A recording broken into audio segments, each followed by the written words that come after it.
Welcome, deep divers, to the deep dive. You just heard that right. That amazing, almost hypnotic sound of a gamelan orchestra. It just pulls you right into thinking about, ancient traditions, vibrant cultures. Absolutely. So today we're taking a journey straight into the heart of Indonesia. We're going to explore the incredibly rich world of Javanese traditional dance. That's a fascinating topic. It really is. And our goal for this deep dive is, well, to give you a kind of shortcut, a way to really appreciate this amazing art form so you walk away feeling like you've actually experienced something special. And the material we're working with today is, well, it's a great collection. We've got this lively dialogue that really sets the scene, for actually attending a performance. Right. Then there's a really helpful vocabulary list. It unlocks some key terms. Okay. Plus some grammar insights, specifically looking at a really important connecting word. Well, And finally, a deeper look into the cultural background of Javanese dance itself. so the mission is pretty clear then. Yeah, I think so. We're here to pull out the most important bits, the surprising connections from all these sources. The idea is that you, the listener, can really grasp the essence of this, complex and beautiful art form pretty quickly, pretty thoroughly, and hopefully without feeling, overwhelmed by it all. Exactly. That's what we want to do. This isn't just about following the plot of a dance. No, not at all. We really want to unpack the experience itself. Attending one, that feeling of anticipation, the visuals, Blender. Yeah. the language people use to talk about it, and crucially, the deeper cultural meaning that's woven into every single movement, every note from the gamelan. It's all connected. Totally. So we're going to navigate this together, uncover those layers, and maybe, just maybe, spark some of those aha moments. That's the goal. Those moments make learning genuinely exciting. Okay, so let's dive in. That feeling of anticipation you mentioned, it really takes us right into the experience, doesn't it? What's it actually like to be there at a traditional Javanese dance performance? Well, our source material kicks off with this great bit of dialogue.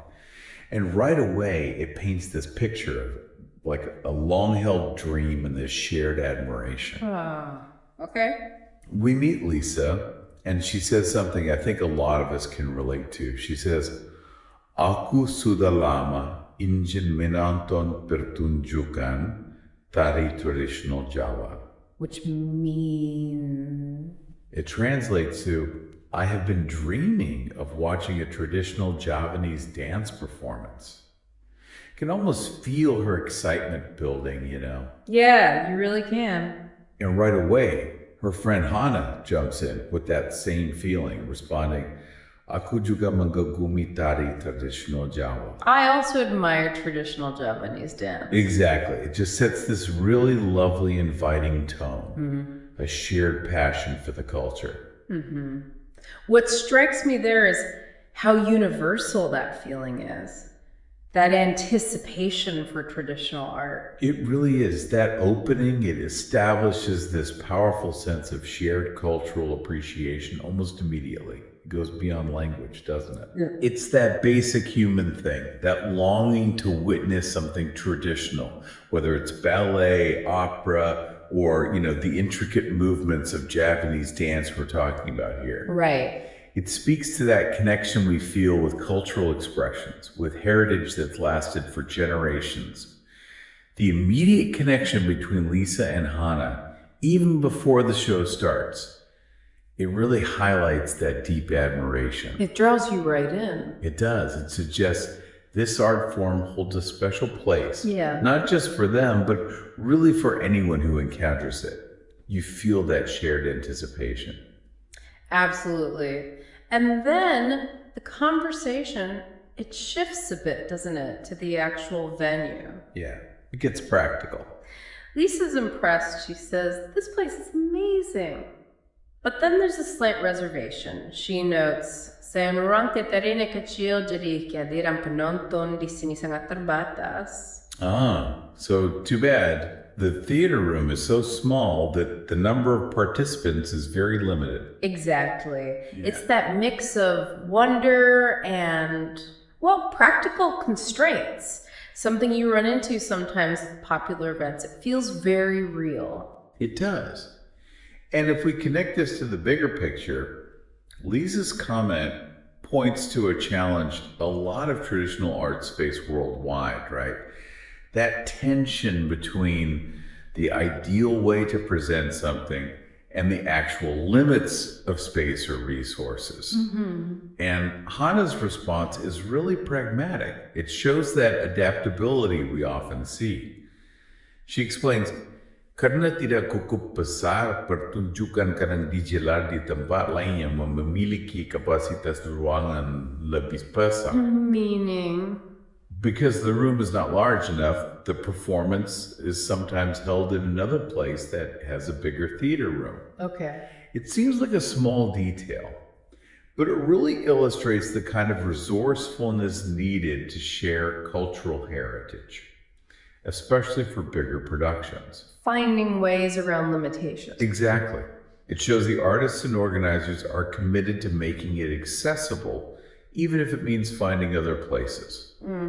It's a subtle, but I think really important point about how cultural preservation often involves creative problem solving.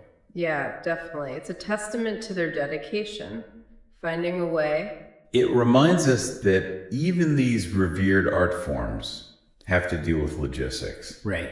And often it's the people involved who figure it out. Right, but then the focus snaps back to the excitement, the immediate moment. Yes. Lisa, just brimming with anticipation, she exclaims, Hannah, look, the actors and dancers are entering the stage. Yeah, that moment. You can just feel that collective intake of breath, the energy shifting as the lights go down. The show's about to start.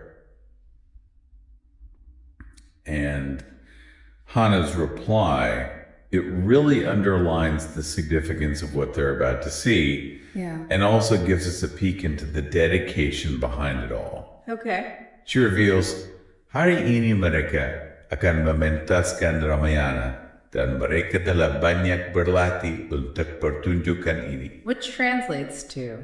Today they will present Ramayana, and they have practiced a lot for this show. Wow, Ramayana, and practiced a lot. Yeah, and that raises a really interesting question for us, doesn't it?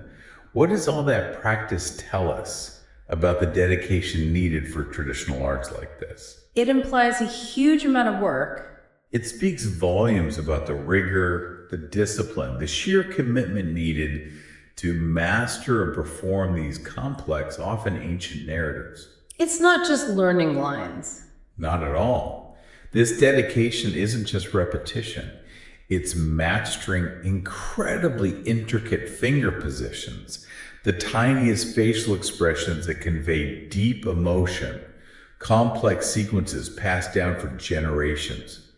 Every single movement has to carry its full weight, historical, symbolic, emotional. And mentioning Ramayana specifically, that's a huge deal. It is. It's a foundational Hindu epic, deeply rooted in Southeast Asian culture. It signals the profound depth and cultural weight of the story they're about to tell through dance. It's not just entertainment.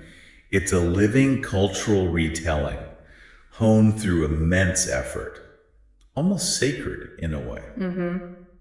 And as the performers appear, Lisa makes one final observation in this part of the dialogue. It's about the visual aspect. Right, the costumes. She says, Mereka semua memakai kostum tradisional, unik sekali.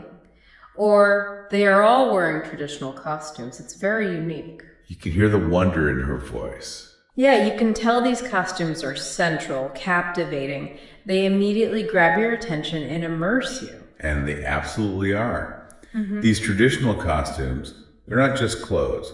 They are a critical, integral part of the storytelling, the whole aesthetic of Javanese dance. It's a visual language. Exactly. In many traditional performances, especially those with deep historical roots, costumes are a language.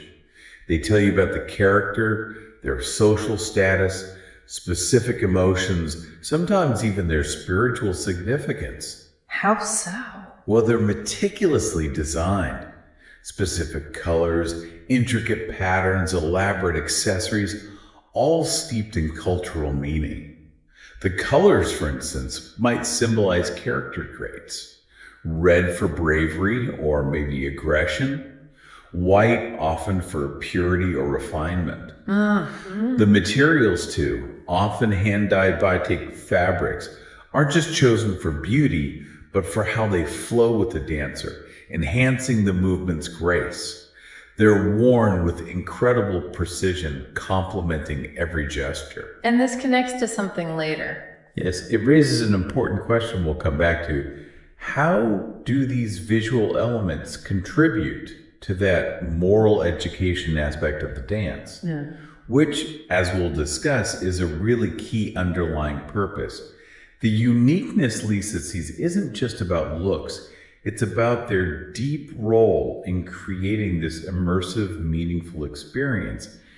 They're extensions of the characters, speaking volumes without a word. Okay, this is great. We've set the scene, felt the experience. Now let's pivot a bit and look at the language itself. Right, digging into the words. Because understanding these key words isn't just about, literal translation. It really enriches your whole deep dive into the performance and the culture. Absolutely. Knowing these terms helps you appreciate the nuances in that dialogue we heard. And it gives you a much deeper grasp of the world it's describing. It's like getting a key to unlock more meaning. Precisely. The vocabulary we have isn't just a list to memorize. It's really a foundation for a more nuanced understanding of Javanese culture and art. These specific terms stick with you. And they apply beyond just this one conversation. They're essential building blocks, helping you connect more deeply with the material. So yeah, let's break them down. Okay, first up. Jawa. Right, Jawa. It's a noun referring to Java, the island itself. But more than just geography, it's the historical, cultural, spiritual heartland where this incredible dance tradition developed over centuries. So when you hear Jawa or Javanese, you're immediately connecting to this rich, ancient civilization, one with its own distinct philosophies, complex social structures, and these deeply spiritual art forms like the dance we're exploring. It grounds the experience not just in a place, but in a profound cultural heritage. Got it. Next. Nanantan, or menantan. This is a verb meaning to watch. Pretty fundamental, right? It's the act of witnessing the performance, being an observer. And the source gives examples. Yeah, good ones that show its range, like saya mau nonton film. I want to watch a movie. Every day. Exactly. And then, ibu suka menonton seranterianten Jawa di televisi, which means mom loves to watch Javanese dance show on television. So you see, it covers everything from casual viewing to watching a significant cultural event. It's a really common, essential verb. Is there a difference between nonton and minanton? Ah, good question. There's a subtle difference, often about formality. Nonton is more colloquial, maybe what you've used for watching a movie with friends or catching a video. Okay. Menanton feels a bit more formal, maybe more fitting when talking about watching a traditional Javanese dance show as a cultural event, or just in more formal speech. Both are correct, but using menonton can add a touch of respect, which is often valued in Indonesian culture, especially around traditional arts. Interesting nuance. Okay, next word. Traditional, an adjective. And this one is absolutely critical for understanding Javanese dance. It means traditional, obviously, but it implies something classical, enduring, deeply rooted in established forms, music, dance, cultural practices. It carries weight. A lot of weight. When something's called traditional in Indonesia, it signifies heritage, history, a connection to ancient practices and values passed down through generations. There's a deep reverence for tradition in Javanese culture, not as something static, but as a living legacy to be preserved and honored. Like the examples. Exactly. Hari ini mereka mementaskan tari traditional, meaning today they are performing a traditional dance. Or di Yogyakarta, ada banyak penjual kain batik traditional. In Yogyakarta, there are a lot of traditional batik clothes merchants. It signals authenticity, connection to established forms, respect for the past. That distinction really highlights the value placed on continuity. Okay, moving on. Luar biasa. An adjective capturing strong, positive emotion. It means amazing, extraordinary. Like Lisa felt about the venue. Precisely. Even with its limitations, it impressed her. The source example is, anak kecil itu memiliki bakat yang luar biasa. The kid has amazing talent, right? It points to something that really stands out, something exceptional that makes you go, wow. Reflects that initial awe you feel when encountering something truly unique and beautiful like this dance form. Got it. And then there's terbatas. Yes, another adjective, meaning limited, exclusive, or restricted. We heard it in the dialogue about the limited audience size. Right. But the word has broader uses in Indonesian, which is interesting. It shows up in business. Perseroan Terbatas is a limited company, like an LLC, or in commerce. Persidian Terbatas, for limited stock, or Penawaran Terbatas, for a limited offer. You see, it used to create urgency sometimes. Ah, like scarcity marketing. Kind of. The source gives an economic example. Karena jumlahnya yang terbatas, harga emas sangat mahal. Because of its limited quantity, the price of gold is very expensive. Exactly. So it's a word about constraint or scarcity. It could be physical space, quantity, access, whatever. Makes sense. And the main event. Ah, yes. Pertunjukan. A noun meaning performance. This is the central thing, what everyone gathers for. The result of all that practice and dedication. Focus. Right. The example sentence is clear. Kita menonton pertunjukan Ramayana di Gedung Kesenian Jakarta. Or, we are going to watch a Ramayana performance at Gedung Kesenian Jakarta. It's the main show, but it can refer to any kind of performance, really play, musical, etc. Okay. And related to that. Costume. The noun for costume. As we talked about, its role is visual, but loaded with cultural, narrative, symbolic meaning in Javanese dance. The example is straightforward. Para aktor telah memakai kostum mereka, meaning the actors have worn their costumes. It emphasizes that preparation, the transformation before the show, highlighting how vital these crafted elements are. Not just clothes, part of the story. Got it. And the last one on the list. Semwa. This can be an adjective or a determiner, meaning all or every. It's about completeness, totality. Like everyone Yep. or everything. Exactly. The source mentions phrases like semuhal, everything, or semu orang, everyone. It's very common, very essential for indicating an inclusive group or quantity. Examples. Sure. Dalam rapat kabinet, Presiden memanggil semua menterinya untuk hadir di Istana Presiden. In the cabinet meeting, the president summoned all his ministers to be present at the presidential palace. Okay, clear inclusion. Or, di sore hari, semua makanan di kantin telah habis. In the afternoon, the foods in the cafeteria had run out. It just rounds things up, emphasizing the entirety. No part excluded. All right, so we've gone through these keywords. Stepping back, what really stands out to you about how this vocabulary altogether paints that clearer, more nuanced picture of the performance and its context? Well, for me, the compelling thing is how these words let you appreciate the whole scene more deeply.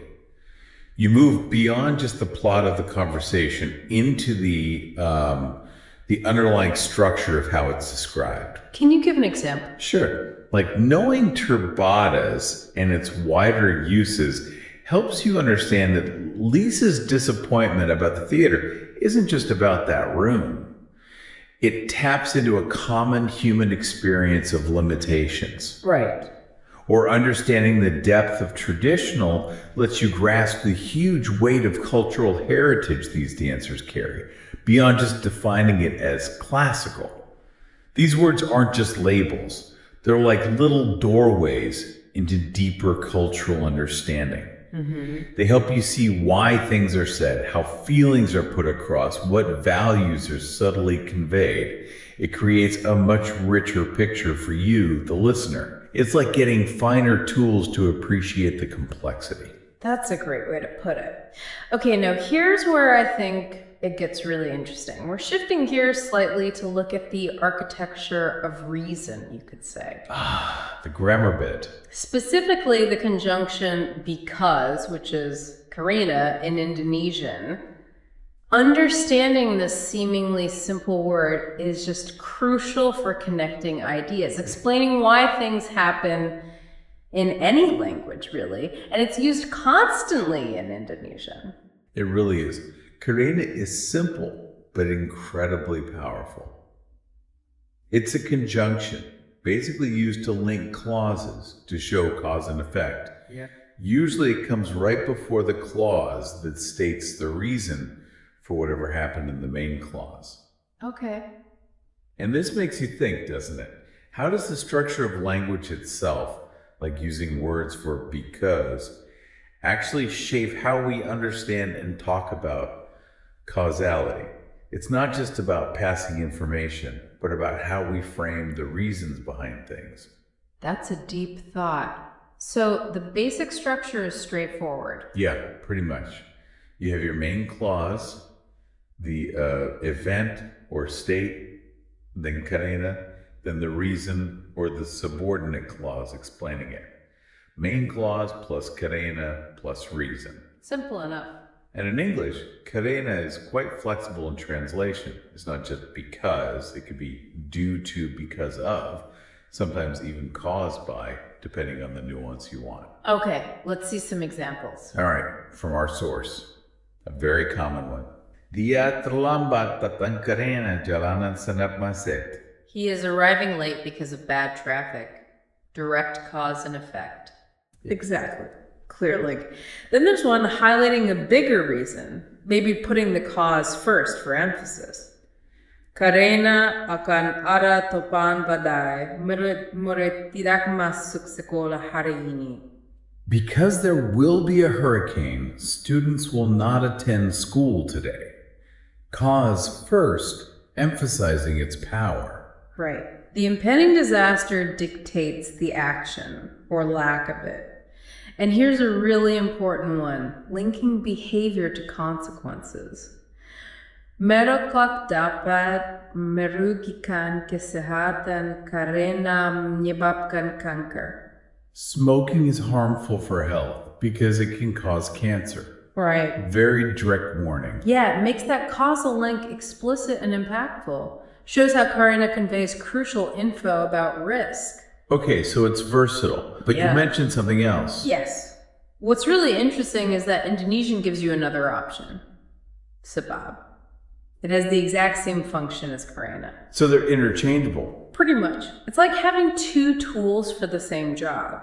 Offers a subtle stylistic choice, maybe, but the meaning is the same. For instance, kita sangat bersyukur sebab dia mau menolong. We are really grateful because he is willing to help. Makes sense. Or another one explaining success. Proyek ini berhasil sebab semua orang telah bekerja keras. This project has succeeded because everyone has worked hard. Right. In both cases, you could slot in Karena instead of sabab, and it would work perfectly. Sometimes one might just sound a bit smoother or fit the sentence rhythm better, but functionally, they're the same. Got it. So let's bring this back to our main dialogue, back to Hana explaining the theater situation. Oh yes, perfect example. She used this exact structure. Karena cukup besar, pertunjukan, kadang digelar di tempat lain yang memiliki kapasitas ruangan lebih besar. Right. Because the room is not large enough, the performance was held in another place that has a larger theater room. It directly gives the reason for that logistical decision. And she could have used the other word too. Absolutely. She could have just as easily said, sebab kapasitas yang terbatas, pertunjukan kadang digelar di tempat lain yang memiliki kapasitas ruangan lebih besar. Meaning, due to limited room capacity, same meaning, slightly different word. It just shows how vital these conjunctions are for explaining the why. It grounds our understanding in causality. Exactly. Yeah. And what's fascinating is that choice between Karena and sabab, even though they mean the same thing, having that choice allows for subtle stylistic variations. It makes you think about how language offers these little options in expression. Beyond just literal meaning. Right. One might feel more natural in a certain sentence, or give a slightly different rhythm. It shows the richness, the flexibility of language. Even in simple grammar, it makes communication both precise and, well, kind of artful. Okay, so we've covered the experience, the language, the grammar. What does this all mean for the bigger picture? Now we get to the cultural insights section. Yes, this is where we really unpack the deeper meaning. Because Javanese traditional dance is clearly more than just, pretty movements. Oh, absolutely. It's far more than just entertainment. It's an art performance deeply shaped by Javanese culture, the philosophy, the spirituality, the social values. It embodies those values in a living, moving form. And that raises a big question, doesn't it? It does. How do these complex cultural values actually show up so concretely in something like dance, which seems so fluid and abstract? Right. But here, every subtle gesture, every detailed costume, every note from the gamelan reflects deeply held beliefs. It creates this narrative that speaks directly to the soul.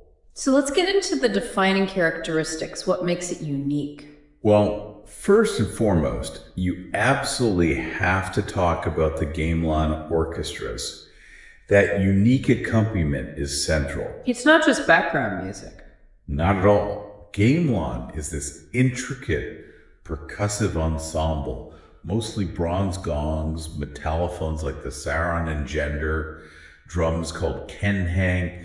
It creates this distinct, shimmering, often hypnotic sound, usually tuned to unique scales like pelog and slendro, not typical Western scales. Okay. The gamelan is like the breath, the heartbeat of the dance. It guides the movement, sets the mood, builds tension. It's a real dialogue between the music and the movement. One really can't exist without the other. And the movement style itself, you mentioned it's distinctive. Very much so. Yeah. And deeply symbolic. Our source describes it using terms like slow and gentle movements, noting a self-reflective and somewhat meditative quality. Which is quite different from, say, Western ballet with big leaps. Exactly. That gentleness feels incredibly deliberate. A conscious choice. Why slow and gentle? Well, it carries profound meaning. These slow, deliberate, highly controlled movements often convey inner calm, composure, spiritual depth.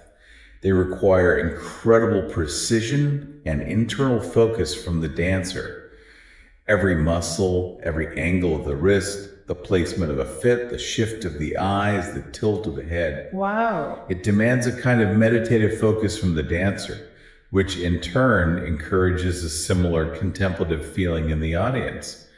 That meditative quality suggests the dance is an internal journey too, not just an external show, a moving meditation for everyone involved. And this ties into its deeper purpose. Absolutely. This leads us to a really crucial point. Javanese dance is not only a sophisticated art of the Javanese palace, but also a message of moral education for the audience. Moral education, that's huge. It is. It distinguishes it from just entertainment. It means the stories, the characters, their actions, and the dance, they're all designed to teach ethical principles, virtues, social norms. It's art with a moral compass, with lessons embedded right in the choreography. Can you give an example of how that works? Sure. Think about a scene from the Ramayana. Maybe a character known for composure and self-control, like Prince Rama. Their dance would likely feature exceptionally graceful, controlled, harmonious movements. Okay. That visual elegance isn't just pretty. It subtly teaches the audience the value of self-discipline, emotional restraint, patience, even when things are tough. Or maybe a character like the powerful but arrogant Rowana might be portrayed with more forceful, maybe even slightly rougher movements, visually showing the negative consequences of unchecked ego or desire. So the dance literally embodies virtues and vices. Exactly. It teaches moral lessons through the choreography and these archetypal characters. It makes you think about how cultures transmit core values through art without needing a textbook. Fascinating. Art as living moral instruction. Now, the source also mentions two distinct types of Javanese dance traditions. Ah, yes, the duality. Which immediately suggests different origins or roles in society, right? Like art reflecting social structures. It absolutely does. Understanding this duality is key. First, there's Tari Keratin, that translates to palace dance. Okay. This type is defined by applying a very strict set of rules about the movements and gestures that requires discipline to practice. Strict rules, discipline, what does that imply? It implies a focus on preserving tradition, artistic purity, often within an elite royal setting. Historically, these dances were done for royalty, inside the royal court, for ceremonies, rituals, important events. So very formal. Very. The rigorous training and strict adherence to centuries-old forms ensure the ancient aesthetic, philosophy, and spiritual integrity are maintained perfectly across generations. It reflects the court's ideals: stability, order, refinement. It's about keeping a pure lineage of movement and meaning, embodying classical Javanese ideas of refined behavior, discipline, harmony. Are there specific examples? Yes. Famous ones include the sacred Bidhaya dances or the elegant Srimpi dances, usually performed by women with incredibly stylized, almost trance-like movements. Even Wayang Wong, the dance drama based on epics like Ramayana, follows very strict palace aesthetics when performed in that context. Okay, so that's the palace dance. What's the contrast? The contrast is Tari Kawulo, or commoner dance. This form is known for its lack of Javanese courtly discipline and is described as being relatively more adaptive to foreign influence. More adaptive, less strict. Exactly. And connecting this to the bigger picture, it beautifully shows the dynamic nature of culture. While Tari Keratin stays strictly codified, like a guardian of pure heritage, Tari Kawulo is allowed to evolve, incorporate outside elements, be more fluid. This might be because it's more public, more communal. It needs to stay relevant to a wider audience, maybe even include humor or scenes from daily life. Where would you see this type? Often in village celebrations, festivals, or on modern public stages. It's generally more accessible. It shows how external contact and social changes can enrich and transform art, making it perhaps more vibrant in new ways. Meanwhile, the palace tradition holds on to that more conservative, almost sacred role. So art isn't just one thing. Not at all. This distinction shows it serves different purposes, holds different meanings for different parts of society, and both forms are vital for the overall health and evolution of the tradition. Okay. From your perspective, what's the most revealing thing about this duality, this difference between Tari Keratin and Tari Kawulo? What does it tell you about society and art? Well, what really stands out to me is how it highlights the incredibly diverse roles art can play within one culture. Tari Keratin, the palace dance, is clearly a guardian of strict heritage. Right, preserving purity. Exactly. It's discipline, rules, slow refinement.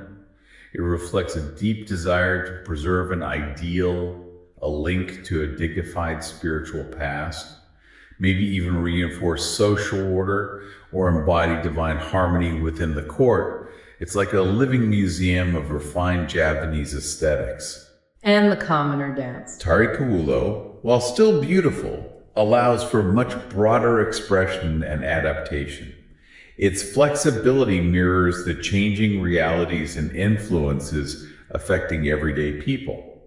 It might focus more on storytelling for entertainment, building community spirit, maybe even social commentary. Different functions. Completely different functions. It shows art isn't monolithic, it serves different needs for different groups.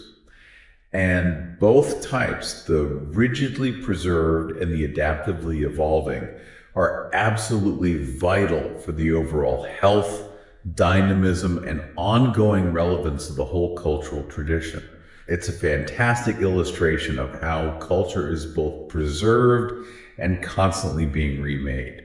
That's a really insightful way to look at it. Well, deep divers, we have covered a lot of ground in this deep dive into Javanese traditional dance. We really have.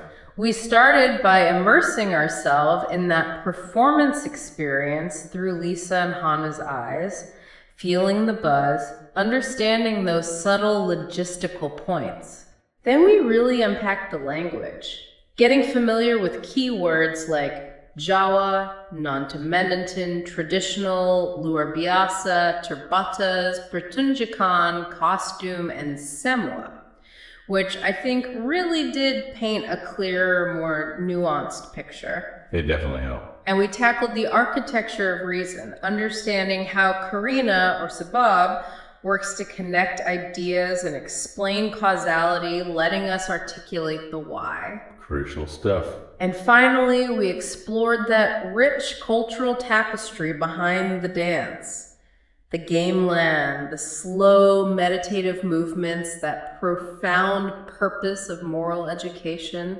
And we distinguished between the disciplined Tari Keratin and the adaptive Tari Kawulo. And hopefully along the way, there were those aha moments, like seeing how simple venue limits can actually spur on incredible adaptability and sharing culture. Right. Or realizing how a basic word like Karena is fundamental for expressing complex meaning. And maybe most importantly, understanding how dance can be so much more than just entertainment, embodying moral lessons, reflecting societal structures and values. So as you go about your day, here's something to maybe mull over. A final thought.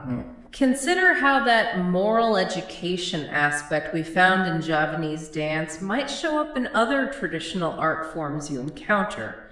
Maybe in your own culture or others you explore. How does art teach? Subtly or overtly?